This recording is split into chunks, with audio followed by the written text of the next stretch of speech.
Karaja n'omuyindi Abidi Alamu n'abamu ku bakulu mu State House okugobaganya abantu bakiikirira ku ttaka mu bukyamu. Mu nsonga z'omuyindi Abidi UPDF bakoze omulimu mulungi, buli muntu asiima erinnya labo butononeka mu bufere bwa wano. Ono omusajja mufere.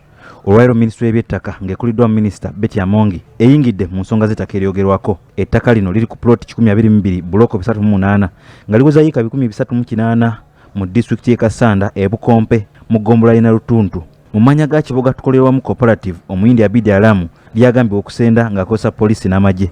Abatuuze nga bali wamu n'omubaka waabwe Simeon Nsubuga bwe balabiseeko mu lukuŋŋaana olutudde wano mu Kampala balumiriza amagye ne poliisi okukozesebwa omuyindi Abidi Alamu okubatulugunya n'abamu okulugulamu obulamu. Nze golaba nakubwa abasajja ba Abidi n'entuuka n'okugenda mu kkomera nga bantaddeko emisango aggravated robbery olw'ensonga nti nalingezaako okulemesa abantu okukuba abantu n'okubasengula. Kiro kyalira amasasi gasuze googera okuva ew'omuyindi.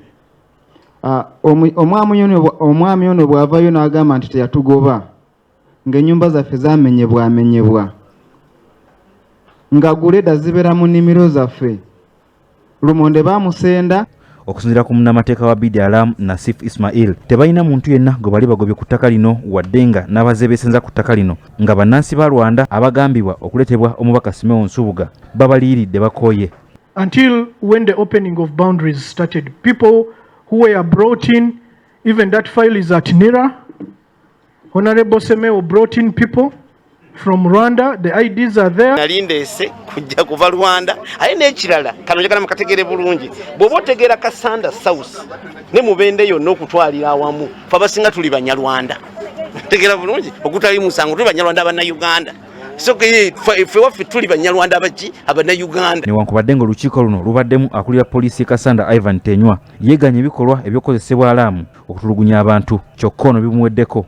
Amiko akulira akwassa empisa mu poliisi mu bitundu by'e Wamala Afros Mangeni bw'ategeezezza nti buno bulimba kubanga okusinziira ku kunoonyereza kwabwe poliisi yeri emabega w'ebikolwa bino. We don't encourage torture. Neither have we ever tortured anybody in Kasanda.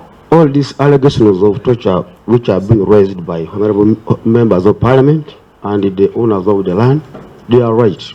Minisita w'ettaka Betty Amongi kuno kwasizira n'alagira omugagga Abidi Alamu obutaddamu kugobaganya bantu ku ttaka ly'e Bukompe ng'era wakuwandikira buli akwatibwako. Ono ategeezezza nti ku bbalaza ya Ssabbiiti ejja olukiiko lwa minisita lugenda kutuula okuddamu okwekenneenya engeri y'omugagga Abidi Alamu gye yafunamu erimu ku ttaka lyalimirako ebikajjo. Representative of Abidi Alamu who are here and you who is representing the police and chairman LC5.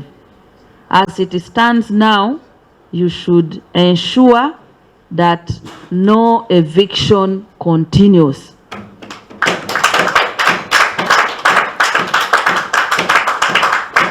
Because we are already, I am quite certain from the record I've seen that Bukompe village falls in block 308. Ekyo kye kitundu ekisoose. Nina ekitundu ekyokubiri